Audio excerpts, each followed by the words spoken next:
नमस्कार दर्शकों, मैं डॉक्टर तेजस्वी शर्मा, एमडी होम्योपैथ। मेरे चैनल स्वास्थ्य होम्योपैथी क्लिनिक में आप सभी का स्वागत करती हूँ। और आज मैं आपके लिए लेकर आई हूँ एक नया topic, atopic dermatitis and its homoeopathic management. Atopic dermatitis जो बहुत ज़्यादा बच्चों में पाया जाता है, छोटे बच्चों में, इन्फेंट्स में या 4 से 5 साल की उम्र के बच्चों में ज़्यादा पाया जाता है। तो आइए शुरू करते हैं। अगर आप मेरे चैनल पर नए हैं तो प्लीज़ मेरे चैनल को सब्सक्राइब करें। तो आज इस वीडियो में मैं बताऊंगी अटोपिक डर्मेटाइटिस क्या होता है, क्या इसके सिम्टम्स होते हैं, क्या इसके ट्रिगरिंग फैक्टर्स होते हैं जिनकी वजह से ये ट्रिगर करता है या फिर इसके सिम्टम्स बढ़ सकते हैं किन किन कारणों से, और इसकी होम्योपैथिक मैनेजमेंट के साथ मैं इसका डिफरेंशियल डायग्नोज भी बताऊंगी। बाकी डिजीज़ से एक आम आदमी इसको कैसे डिफरेंस देख सकता है, किस तरह से डिफरेंट कर सकता है। तो आइए शुरू करते हैं।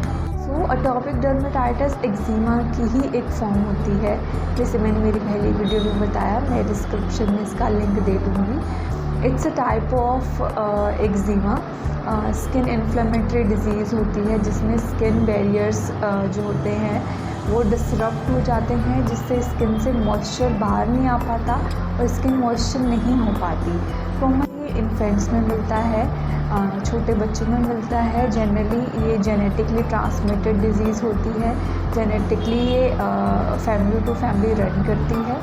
कहते हैं इसके लक्षणों की तरफ, तो इसके लक्षणों में सबसे पहले छोटे छोटे रेड कलर की ब्लिस्टर्स स्किन पे आ जाते हैं। माउथ एरियाज़ पे मिल सकते हैं, अराउंड माउथ, फेस पे मिल सकते हैं, स्किन फोल्ड्स में मिल सकता है, एल्बो में या फिर बिहाइंड नीज़ मिल सकता है, बिटवीन हिप्स मिल सकता है, बैक पे मिल सकता है। एक्यूट में ये छोटे छोटे रेड्स रैशेस होते हैं जिसमें से कुछ डिस्चार्ज ओजिंग होती है, डिस्चार्ज निकलता है।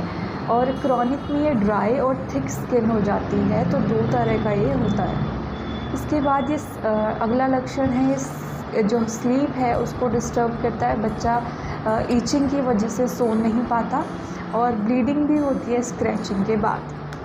ट्रिगरिंग फैक्टर्स में आएगा टेम्परेचर, अगर हीट ज़्यादा है या फिर गर्मियों में, समर्स में ये ज़्यादातर ट्रिगर होता है। ह्यूमिडिटी के टाइम जब लू चलती है उस टाइम पे, या फिर ह्यूमिडिटी के टाइम में ज़्यादा होता है। कंटेक्ट डर्मेटाइटिस किसी भी तरह के एलर्जन के कंटेक्ट में आने से ये हो सकता है। हार्श सोप या फिर डिटर्जेंट यूज़ हो जाए उसकी वजह से हो सकता है। स्ट्रेस इसमें बहुत मेन रोल इफ़ेक्ट्स डालता है। डस्ट या माइट की वजह से भी ये हो सकता है। माइक्रोबियल इन्फेक्शन कोई हो जाए तो भी इसके सिम्टम्स बढ़ के आएंगे। लैक ऑफ स्लीप की वजह से भी ये बढ़ सकता है, और किसी भी फूड एलर्जीज़ की वजह से भी ये बढ़ सकता है। चलते हैं इसके डायग्नोस्टिक फीचर्स की तरफ, किस तरह से हम इसको डायग्नोज करा सकते हैं। सबसे पहले इसकी जो क्लिनिकल पिक्चर है, अपीयरेंस है, जैसे जैसे मैंने आपको बताया सिम्टम्स इसके आते हैं, कहाँ कहाँ पे एलर्जी, रेड रैशेस हो सकते हैं, छोटे छोटे से ब्लिस्टर्स होते हैं। तो उसकी अपीयरेंस के बेस पे हम इसको डायग्नोज कर सकते हैं। फैमिली हिस्ट्री अगर मिल रही है तो डायग्नोस्टिक क्राइटेरिया को और मजबूत कर देगी। इसके बाद है, हमें सबसे पहले आइडेंटिफाई करना है इसका क्लिनिकल जो एलर्जिक ट्रिगर हैं उनको हमें आइडेंटिफाई करना है, जो मैंने आपको बताए। तो हम इसकी जो मैनेजमेंट है उसके हिसाब से कर सकते हैं। उन ट्रिगर्स को पेशेंट से दूर करके, इसके लाइफस्टाइल से हटा के उसकी मैनेजमेंट और इजी बना सकते हैं। तो अब हम चलते हैं इसके डिफरेंशियल डायग्नोसिस की तरफ, किस तरह से हम बाकी एलर्जी से इसको डिफरेंस देखेंगे, किस तरह से हम इसको डिफरेंस करेंगे।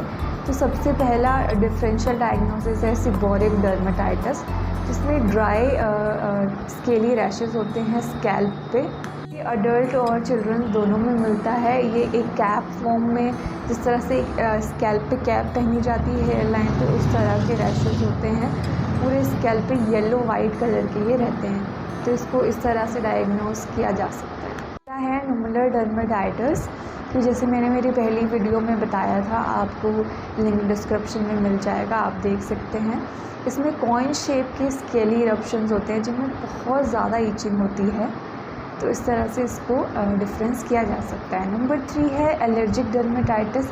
जो जहाँ पे भी एलर्जन का एक्सपोज ज़्यादा है वहाँ पे ये एक्जिमेटस रैशेस देखे जाते हैं। तो अगला है लाइकन सिम्प्लेक्स। इसमें भी प्लाग की तरह से स्केली रैशेस देखने के लिए मिलते हैं। इसमें बहुत इंटेंस ईचिंग होती है।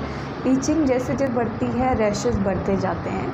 अगला है स्केबीज़, जो कि बहुत कॉमन है बच्चों में, तो इसको भी हमने डिफरेंस करना है। सबसे पहले ये सुपरफिशियल पुस्टूल्स होते हैं, इनमें हल्की सी पस भी मिल सकती है और ये पाम्स पे, सोल्स पे या बिटवीन फिंगर्स छोटे बच्चों में दिखाई देता है। और इसमें एक जो भी ब्लिस्टर्स होते हैं, पुस्टूल होते हैं, उसमें एक चेन की तरह होते हैं, एक के बाद एक पुस्टूल होता है, तो इस तरह से इसको डायग्नोस कर सकते हैं।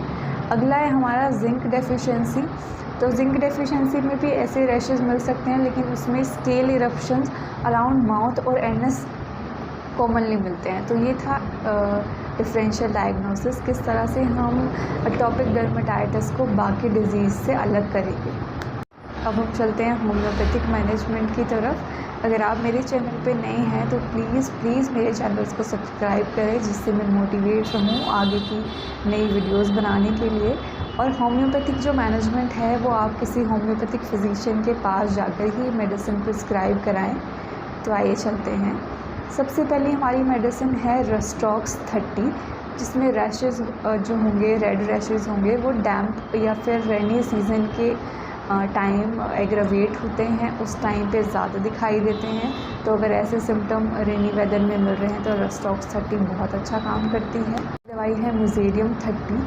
अगर रैशेस जो हैं ड्राई स्केली हैं और उसके जब वो स्केल हट जाती है उसके बाद जिसमें से पस निकलती है, डिस्चार्ज होता है, तो मिज़ेरियम बहुत अच्छा काम करती है। 30 पोटेंसी में इसको लिए जाना चाहिए, दिन में 3 बार, सुबह, दोपहर और शाम। हमारी मेडिसिन है नेट्रोम्यूट 30। इसमें अगर पेशेंट को क्रेविंग होती है सॉल्ट की और हेयर लाइन जहाँ पे हेयर्स होते हैं वहाँ पे ये रैशेस मिल रहे हैं और क्रस्ट भी बनता है या क्रस्टी फॉर्म में भी इरप्शन होते हैं, तो नेट्रोम्यूट 30 बहुत अच्छा काम करती है। अगली हमारी मेडिसिन है ग्रेफाइट 30। इसमें भी ड्राइस के लिए इरप्शन होते हैं और जो इरप्शन हैं उनसे बहुत ज़्यादा स्टिकी डिस्चार्ज होता है, तो ग्रेफाइट 30 दी जानी चाहिए। अगली हमारी मेडिसिन है सल्फ़र 30। ये बहुत ही अच्छी मेडिसिन है एटोपिक डर्मेटाइटिस के लिए। जो इरप्शंस है, हमारे हीट जो होती है, गर्मी समर्स के टाइम पे ज़्यादा एग्रावेट होते हैं, इसमें भी ड्राई छोटे छोटे रैशेस देखने के लिए मिल सकते हैं। हमारी मेडिसिन है आर्सेनिक एल्बम 30 या 200 में ये बहुत ज़्यादा अच्छा काम करती है। अगर जो बच्चा है उसको मिडनाइट एग्रावेशन ज़्यादा होती है, बच्चा नींद से उठ जाता है मिडनाइट में ही, और ड्राई स्केल इरप्शंस होते हैं जिसमें बहुत ज़्यादा ईचिंग होती है, तो आर्सेनिक 200 बहुत अच्छा काम करती है। और भी बहुत सारी मेडिसिन हैं, आप पास के होम्योपैथ के पास जाकर प्रिस्क्राइब करा सकते हैं, डायग्नोज करा सकते हैं। अगली हमारी मेडिसिन है टोपिक कार्डियोस्पर्मम एंड कल्केरिया का आप भी बहुत अच्छा काम करती है। तो ये थी हमारी होम्योपैथिक मैनेजमेंट। आशा करती हूँ आज का ये टॉपिक आप सभी को बेनिफिशियल रहा होगा समझाने के लिए कि एटोपिक डर्मेटाइटिस को हम किस तरह से डायग्नोज कर सकते हैं, क्या इसकी होम्योपैथिक मैनेजमेंट हो सकती है। होम्योपैथी में इसका बहुत अच्छा इलाज है और परमानेंटली क्योर हो सकता है। तो आप पास के होम्योपैथ के पास जाएं और अपना केस उनको दें। केस टेक करने के बाद वो आपको बहुत अच्छी मेडिसिन प्रिस्क्राइब करेंगे, जिससे आपको बहुत जल्द ही इफ़ेक्ट देखने के लिए मिलेंगे। तो आशा करती हूँ मेरी ये वीडियो आपको पसंद आई होगी। पसंद आई है तो लाइक और शेयर करिए मेरी वन को, और मेरे चैनल को सब्सक्राइब करें, जिससे आपको मेरी नई वीडियोज़ मिलती रही। बेल आइकन को हिट करें नोटिफिकेशन के लिए। Hope this help. Thank you so much. नमस्कार।